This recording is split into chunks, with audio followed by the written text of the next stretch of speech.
Assalamualaikum warahmatullahi wabarakatuh. A'udzubillahi minasyaitonirrajim. Bismillahirrahmanirrahim. Alhamdulillahilladzi hadana lihada wa ma kunna linahtadiya laula an hadanallah. Asyhadu an la ilaha illallah wahdahu la syarikalah wa asyhadu anna Muhammadan abduhu wa rasuluh la nabiyya ba'dah. A'udzubillahi minasyaitonirrajim. Bismillahirrahmanirrahim. Ya ayyuhalladzina amanu taqullaha wa kunu ma'as-shadiqin. Amma ba'd. Para jamaah rahimakumullah, Bapak Ibu sekalian, handai tolan, sahabat-sahabat saya, mari kita melanjutkan adab sholat di dalam kitab Maraqil Ubudiyah. Ini sebagai syarah dari kitab Bidayatul Bidayah. Dan kita sudah sampai cara sujud yang benar, begitu duduk di antara dua sujud. Mari kita lanjutkan. Wa qala al-mu'allif fi hadzal kitab wa nabima bi ulumiyya fi tawrain. Amin ya rabbal alamin. A'udzubillahi minasyaitonir rajim. Bismillahirrahmanirrahim. Setelah kita sujud, maka duduk di antara dua sujud, bacaannya adalah wa qul rabbighfirli warhamni warzuqni wahdini wajburni wa'afini wa'fu anni. Ini salah satu dari doa. Ada lain yang disebutkan wa rabbighfirli warhamni wajburni warfa'ni warzuqni wahdini wa'afini wa'fu anni. Ada yang lengkap, ada yang tidak. Jadi, wahai Tuhanku, ampunilah diri saya, kasihanilah saya, dan beri rezeki kepada saya. Ini doa itu bagus banget ya.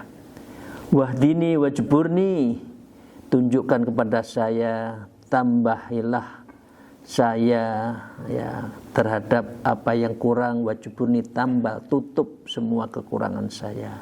Wa'afini, dan maafkan saya. Wa'fu anni, dan maafkan saya. Kira-kira itu secara lengkap. Bapak Ibu sekalian, tsumma masjud sajdatan tsaniyatan kadzalik. Maka kita sujud kedua seperti yang kita lakukan sujud pertama, tegak lurus dalam keadaan duduk. Nah, duduk istirahat setiap rakaat tasyahud sujud kedua tersebut dengan perhitungan kehendakmu. Jadi artinya begitu kita mau berdiri ke mana, ke rakaat kedua ya, kalau itu rakaatnya 3, sholat subuh, sholat maghrib atau sholat subuh itu. Tapi kalau ditambah lagi ada sujud sejenak setelah 2 sujud sebelum berdiri itu, ketika sholatnya 4 rakaat, maka itu sejenak ya, tidak boleh lama, dan kecuali kita membaca tasbih ketika sholat tasbih saja. Kalau yang biasa sujud sejenak. Bapak Ibu sekalian, mengapa ini lil istirahati fi kulli rakaatin wala tasyahud akibaha. Jadi ini untuk istirahat saja ya. Maka dengan demikian tidak mengapa makmum ketinggalan imam karena alasan melakukan duduk ini, karena sungguh ini mudah, sebentar saja. Bahkan makmum melakukan dengannya di saat ini adalah sunnah. Jadi kalau imamnya tidak berhenti sejenak ya, makmum boleh berhenti sejenak ya, karena ini sunnah duduk istirahat antara rakaat pertama ke rakaat kedua, antara rakaat ketiga ke empat ya, itu adalah sunnah. Wa hadza faslun laisa minal ula wala minats tsaniyah, dan istirahat ini adalah sebagai pemisah antara antara rakaat satu rakaat kedua, sebentar ya. Dan namun demikian ini adalah tidak disunahkan istirahat ini setelah sujud tilawah. Ya, setelah tilawah duduk lagi nggak bisa. Jadi kalau ayat-ayat ya tilawah itu kan kita langsung berdiri.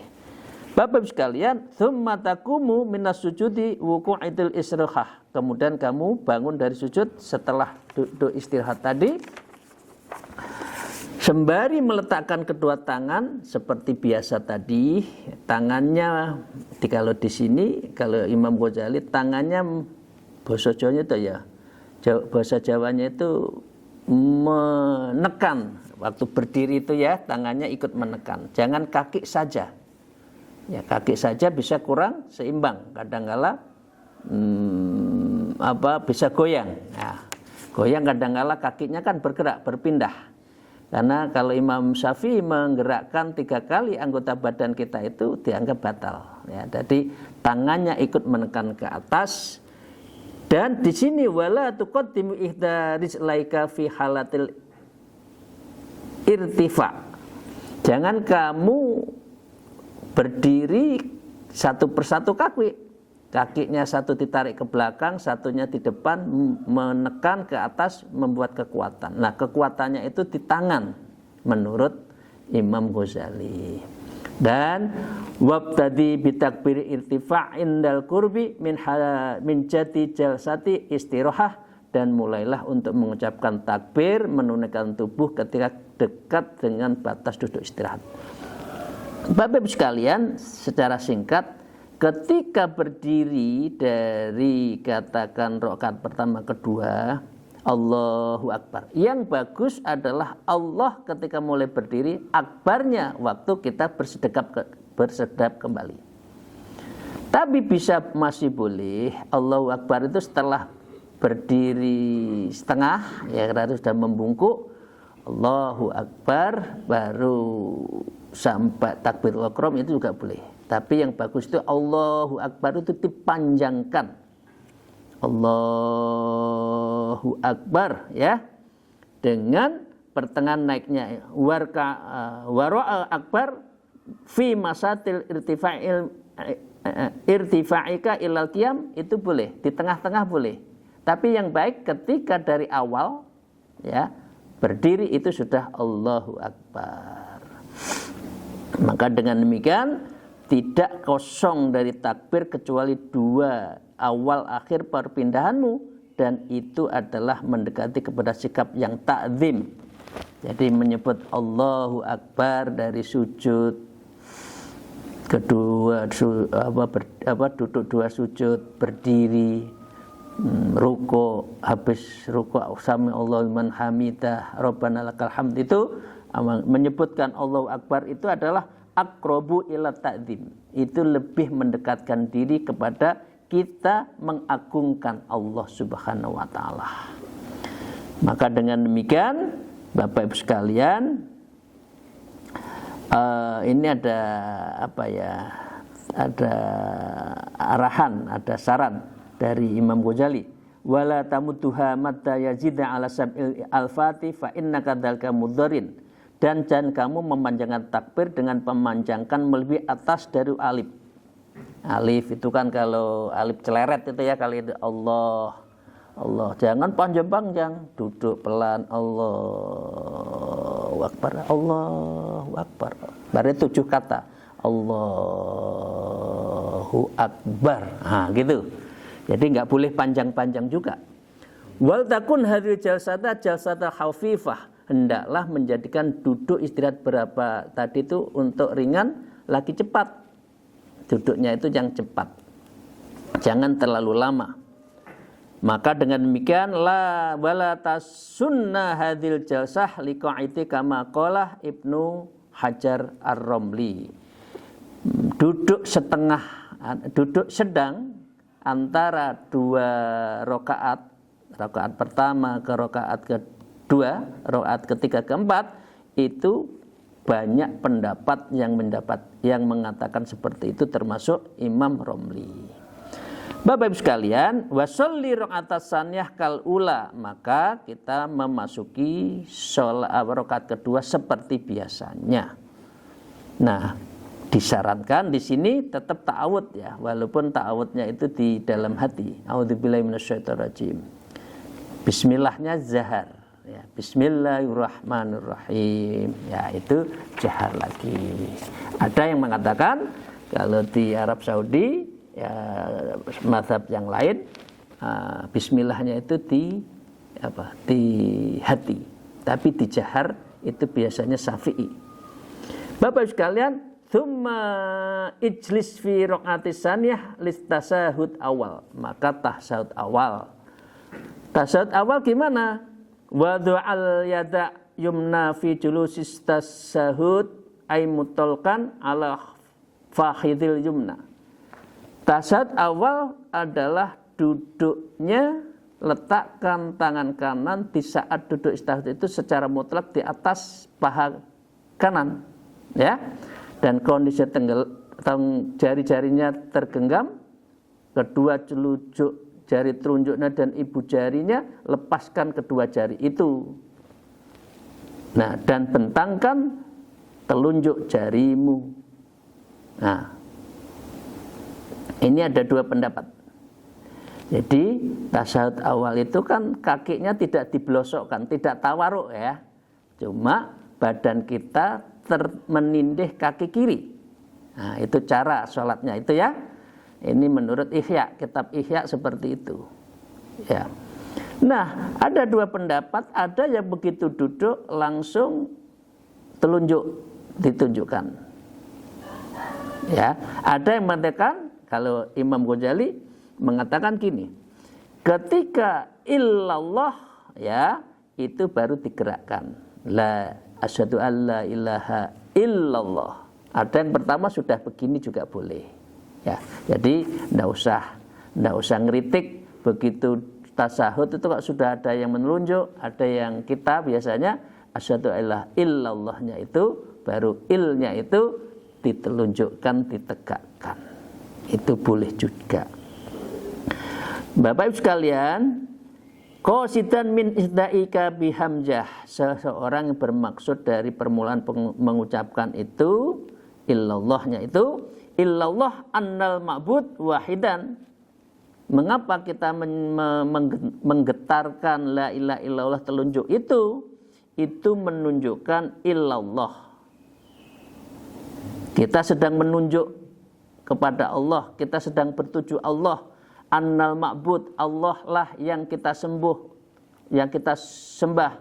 Wahidan, yang maha satu. Itu fatasma'u fi tauhidika baina i'tiqad wa qaulika wa fi'lika. Artinya ini menyatukan antara i'tiqad kita Allah yang tunggal, gerakan kita, ucapan kita dan perbuatan kamu. Termasuk khususnya dalam sholat. Illallah, Allah. Allah yang ahad, itu maksudnya seperti itu ya. Wa du'al ba'yadal yusra masrutatal asabi, dan letakkan tangan kiri dalam keadaan berkembang jari-jarinya tadi. Tangan kirinya agak mengembang, tidak menggenggam ya ketika sujud. Terus letakkan tangan tersebut di atas paha kiri ya. Dan duduklah di atas mata kaki yang kiri ketika tasahud awal. Sama dengan itu ketika tasahud akhir, maka duduknya mutawarrikan, maka duduknya adalah tawaruk. Kaki kirinya, telapak kaki kirinya dimasukkan kepada kaki kanannya, dan sehingga pantat kita duduknya di lantai. Nah, kalau itu tawaruk. Kalau itu tasawuf akhir, itu namanya duduk tawaruk. Ini beda dengan kalau kita lagi zikir latifah itu. Kalau zikir latifah kan kita balik, tawaruk kiri, kalau zikir tawaruk ke kanan. Tawaruk itu wujud dari cara bersimpuhnya kita di hadapan Allah. Ya, itu Bapak sekalian, telapak kaki kita yang kanan, ibu jarinya menekan kepada apa? Kepada lantai ya kalau bisa ya. Kadang-kala kan semakin tua kadang kaku ya, maka bisa juga dijelucurkan. Itu sunat. Bapak Ibu sekalian, ini ada doa. Diminta setelah tasyahud akhir ya, maka dengan ada tambahan doa. Setelah sholawat itu innaka hamidum majid ada doanya gini. A'udzubillahi minasyaitonirrajim, ini doa dari Rasulullah. Ya. Ail mangkula an Rasulullah sallallahu alaihi wasallam ba'da salat ala nabi. Ya. Doanya Allahumma inni a'udzubika min adzabi jahannam wa min adzabil qabri wa min fitnatil mahya wal mamat wa min syarri fitnatil masih dajjal.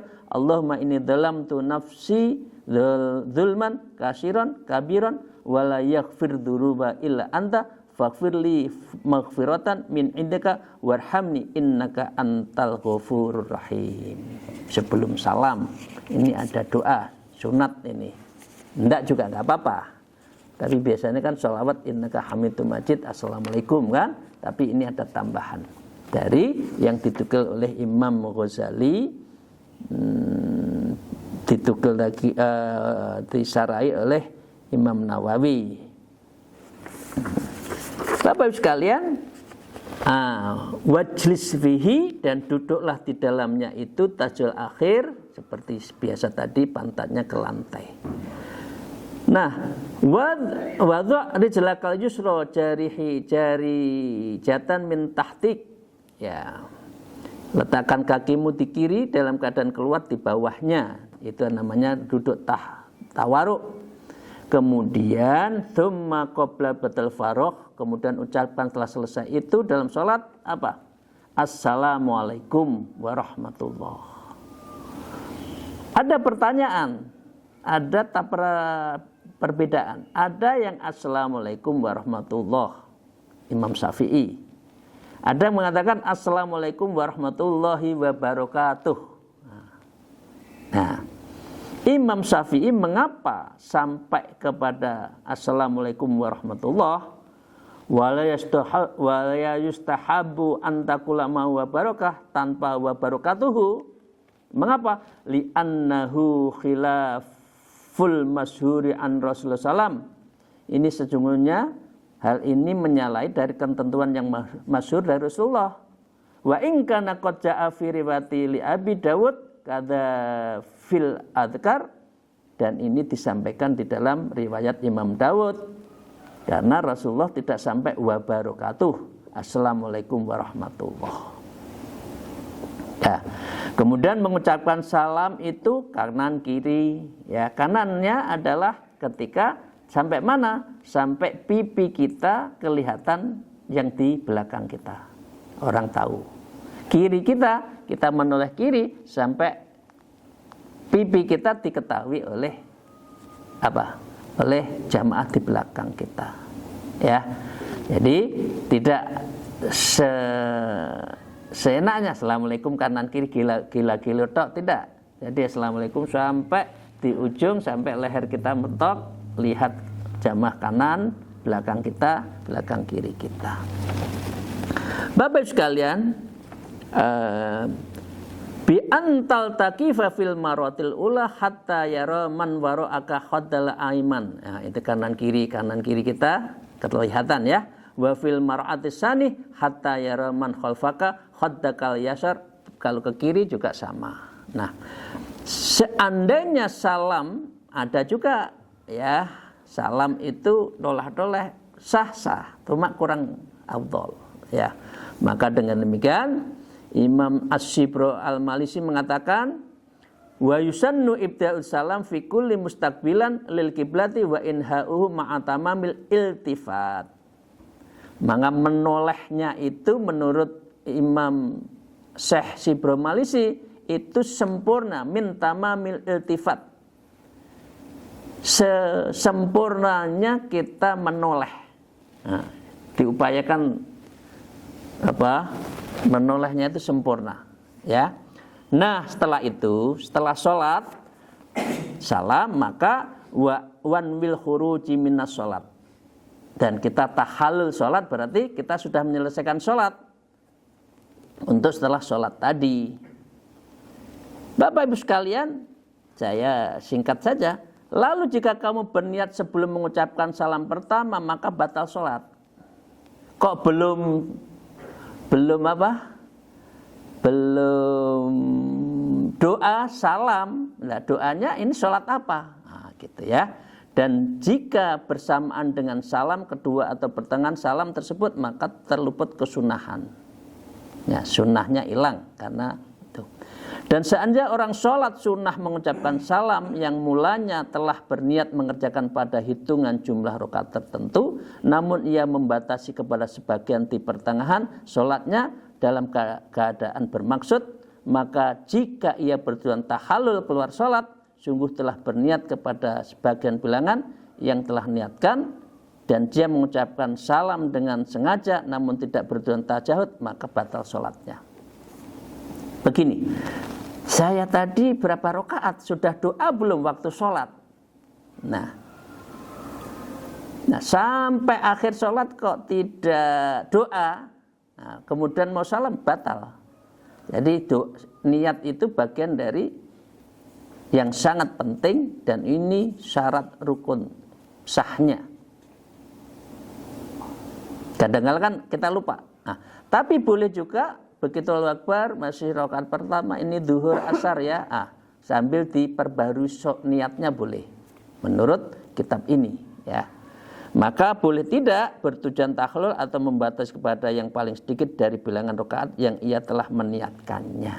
Jadi jangan rakaat ketiga baru ingat oh belum doa, masih rakaat pertama lupa, masih boleh menurut Imam Ghazali di dalam kitab ini yang disarai oleh Imam Nawawi. Bapak Ibu sekalian yang saya hormati, kita teruskan sedikit. Falau nawa bitaslimatil khuruji minas sholat adzuhur wa huwa fil asr batalat sholata in ta'adda kadza afadahu wa na'iyun.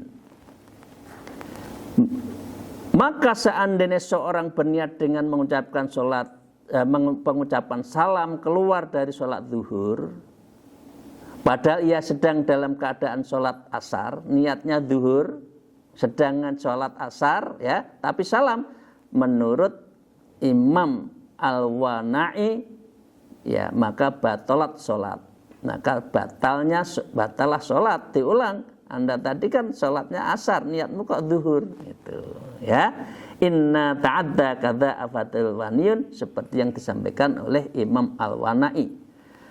Wa anwis salam ala man ala janibaika minal malaikati wal muslimin, dan berniatlah salam itu ditujukan kepada dua sisimu ya, minal malaikat, ditujukan kita memberi salam kepada malaikat kanan kiri kita yang ada, wal muslimin, dan ditujukan juga oleh kaum muslimin, min insin wa jinin, dan itu dari golongan jin dan manusia.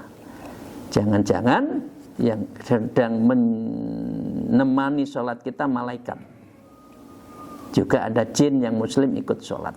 Maka tujuan kita salam itu menyebarkan salam kepada yang jamaah, kepada umat Islam, kepada malaikat, kepada jin. Ya, itu ya yang muslim.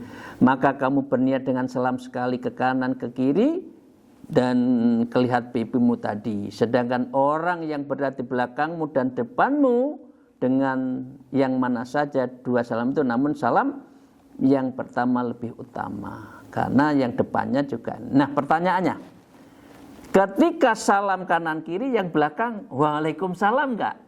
Nah, ini kan kadang-kala jadi pertanyaan. Wa yusannu raddu minal ghairil musalli wa la yajibu raddu lisrafi salamul tahlil. Dan disunahkan menjawab salam terus bagi orang yang sedang tidak sholat. Misalkan kita sedang tidak sholat, tapi di depan kita sholat, kita lagi zikir, ada yang salam, maka yang mendengarkan salam yang sedang tidak sholat sunnah menjawab. Ya, sunnah menjawab. Tapi sesama yang sedang sholat tidak usah menjawab, Karena kita itu kan sedang khuruj, sedang keluar, sedang tahallul dalam sholat. Karena salam itu menjadi bagian sholat. Jangan dikira salam itu di luar sholat. Nah, itu ya Bapak sekalian ya.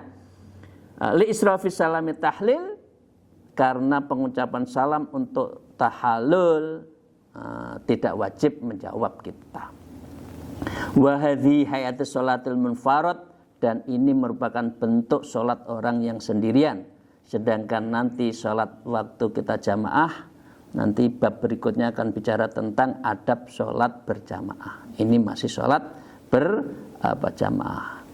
Sedikit lagi, wa ibadus sholat, dan tiangnya sholat itu satu khusyuk. Al khusyuk artinya apa? Bisukunil jawarih fala ya'buthu biwad'in minha wa bikhudil qalbin. Khusyuk itu adalah tenangnya anggota tubuh, tidak gretean kanan kiri, garuk sono garuk kini ya. Maka orang yang khusyuk tidak akan bermain dengan satu pun anggota tubuhnya, dan hatinya dihadirkan. Wa mimma yuhasil istighdaruhu annahu baina yadayallah ta'ala al-malikul muluk. Di antara khusyuk adalah menghadirkan, membayangkan hati kita seakan-akan Allah melihat kita. Anta budallah ka'annaka tarah. Kita sedang menghadap Allah sehingga kita seakan-akan melihat Allah, Malikul Mulk, yang maha merajai. Wa annahu ya'lamu sirra wa akhfa, dan Allah yang mengetahui terhadap apa yang menjadi rahasia kita, Allah tahu. Wa annahu yunajihi, dan bahwa ia sedang bermunajat pada Allah. Kita bermunajat harus khusyuk. Nah, maka jangan gretehan. Wa annahu rubbama tajalli alaihi bil qahr li'adami qiyamihi bihaqqi rububiyyati fayuraddu alaihi salat. Bahwasanya bisa jadi Allah menampakkan wujudnya. Tahu-tahu wujudnya itu dalam arti kolbun ya. Jadi di dalam salat itu kita kan sedang berjumpa Allah. Bukan berarti Allah menampakkan fisik wujudnya, tapi kolbun kita merasakan kehadiran Allah. Karena keadaan menegakkan orang terhadap hak ketuhanannya, hal itu lalu ditolak oleh Allah sholat tersebut kalau tidak khudur. Khusyuk itu penting, melatih khusyuk. Nah, yang kedua, pilar dari sholat itu adalah khudur. Al-khudurul qalbi ma'al qiraati wa dzikri wa bittafahumi. Hadirkan dirimu waktu sholat, kita sedang tafakur, kita sedang terzikir, dan kita memahami apa yang kita ucapkan. Ya, al tamamul bil jumlati lil mubalaghi fihi. Pemikiran kita secara menyeluruh, secara global tujukan khudur istighraq, ditujukan pada Allah secara keseluruhan. Nah, karena sesungguhnya hal berlebihan dapat menyibukkan diri sesuatu yang sedang menempuh jalannya. Artinya gini, kalau kita kalau kita mulai memahami arti-arti itu sulit, lupa, dibaca juga sah. Artinya kita tahu substansinya. Jangan perkata-perkata sholat sambil mengartikan kata per kata, lafaz per lafaz, tidak usah. Tapi ngerti Rabbi firli artinya apa? Ya Allah ampuni, warhamni, cintai, kira-kira kan gitu. Tapi nggak usah satu artinya gini nggak usah. Jadi nggak usah mujmal, tidak usah keseluruhan. Tapi substan dari sholat kita, apa yang kita baca itu adalah memahami. Demikian Bapak-Ibu sekalian, sholat harus khusyuk dan khudur. Khusyuk berarti mengosongkan hati kita, takhalli. Kita sedang kosong, tidak ada sesuatu diri kita, yang ada adalah Allah. Kita sedang berjumpa, mujallasah wa munajat ilallah. Terima kasih Bapak sekalian, secara substansi sholat munfaradnya sudah, sholat pribadi nanti tinggal sedikit lagi kita menginjak bagaimana sholat berjamaah yang baik. Terima kasih. Hairul kalam. Alif minkum. Mohon maaf atas segala kekurangan saya. Wallahul muwafiq ila aqwamit thoriq. Assalamualaikum warahmatullahi wabarakatuh.